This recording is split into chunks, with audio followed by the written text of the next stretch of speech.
root of every problem in the society is ego. In any organization you go, rightly pointed out by sir, नाली के पास कुछ गिरा हुआ है, सुबह सुबह उठकर देख रहे हैं गंदा है। यहाँ की म्युनिसिपैलिटी क्या करती है, पुलिस क्या करती है? कभी हाथ तो लगाओ, बहुत कम हो जाएगा।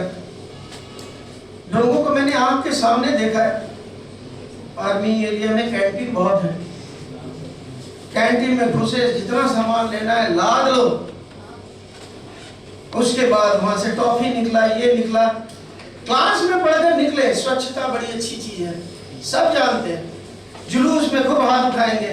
उसी आदमी को जब कोई नहीं है, फटाफट निकाला, डेयरी मिल्क इधर उधर फेंकते हुए चले जा रहे हैं। थोड़ी सी समझदारी की, अगर एक एक आदमी भी इतना सोच लेना, there you can see the difference. आप अगर अपने आप को सोच लोगे कि ठीक है मैं टॉफी खाऊंगा, लेकिन छिलके मैं अपने पॉकेट में डाल दूंगा, इतना भी बहुत ज्यादा होता है, लेकिन हमसे इतना नहीं होता है। हमारी एक्सपेक्टेशन बहुत होती है। एक्सपेक्टेशन होती है जब मैं चलूं तो हर जगह छाया हो, लेकिन पेड़ नहीं लगाएंगे। एक्सपेक्टेशन होती है मुझे स्वच्छ पानी मिले, लेकिन पानी का प्रिजर्वेशन नहीं कर सकते। These two are contrast. Expectation, सब कुछ रेडीमेड चाहिए, और कोई मुझे हाथ ना लगाए, कोई मुझे आंख ना दिखाए, मैं सबसे अच्छा, मेरी समझ सबसे अच्छी। ये क्या होता है? This is called ego. Organisation में बहुत तरह के लोग होते हैं, प्रिंसिपल से लेकर सभी अच्छे हैं, झाड़ू मारने वाले भी अच्छे हैं, क्योंकि सुबह सुबह अगर वो ढंग से झाड़ू नहीं लगाते हैं, क्लास में आपको बैठने का दिल नहीं करेगा। Work must be worshipped. काम से कोई छोटा बड़ा नहीं होता है, छोटा बड़ा होता है यहाँ से, बस और कुछ नहीं। उसी पर मैंने एक कविता लिखी है, इसका नाम है अहम एक वहम। Ego is nothing, ego is illusion. कहानी इस तरह से, एक बार मैं शुरू करूंगा, बिल्कुल अंत तक जाऊंगा, बीच में नो एक्सप्लेनेशन वो बोलते हैं, व्याख्या वगैरह कुछ नहीं। बस इसमें एक ही चीज दिखाया गया है कि हम लोग, ये जो भाग दौड़ की जिंदगी है, इसमें हर आदमी एक रोबोट बन चुका है। फॉर्मेलिटी में मिलना, फॉर्मेलिटी में, हालांकि पता है चेहरा किसी से मिले वो उसको पसंद नहीं करता है, हेलो हाउ आर यू, और उसके बाद आज ही मिलेगी सुबह सुबह, ये होता है। This is not clean. So एक आदमी इसी में भागा जा रहा है। अब हालत ये हो गई है कि कोई आदमी अगर मुस्कुराता भी है, सपोज आप खड़े हो कहीं पर, कोई मुस्कुरा रहा है, मुस्कुरा रहा है, इधर तो देख कर मुस्कुरा रहे हो, उसके लिए भी बड़ी प्रॉब्लम है। The healthy relationship is not coming. उसी पर ये कविता मैंने लिखी है, ये बहुत जगह छपा है और इसकी कॉपियां बहुत जगह गई है। काइंडली इज माय रिक्वेस्ट, इसके शब्दों पर आप जाएं तो बहुत कुछ मिल जाएगा इसमें। आज के इस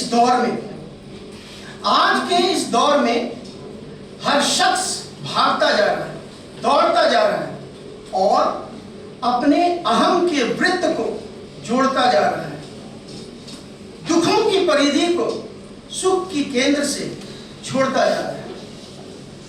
इसी उधेड़ गुण में परत दर परत उसके चेहरे पर झुर्रियां बढ़ती जा रही हैं।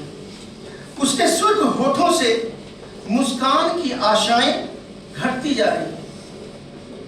इसी भाग दौड़ में एक इंसान लोगों की नादानी पर मुस्कुरा बैठा,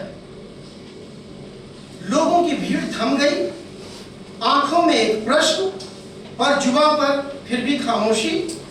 ए इंसान, तू ये क्या कर बैठा? क्या तुम इस सदी के नहीं? क्या तुम में इंसानियत नहीं? फिर क्यों तुमने जानबूझकर यह हरकत की है? मुस्कुराकर तुमने हमसे नफरत की। तुम भूल बैठे हमारी संस्कृति को, तुमने अपमान किया है हमारी सभ्यता का। इंसान मासूमियत से बोला, भूल हुई, क्षमा करें।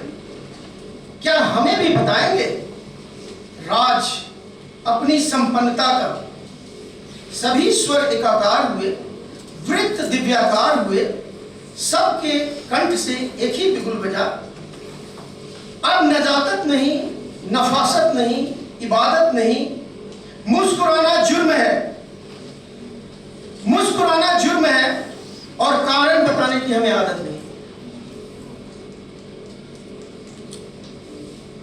इंसान ठिठक गया, भीड़ निकल गई, इंसान खामोश रहा, स्थिति संभल गई।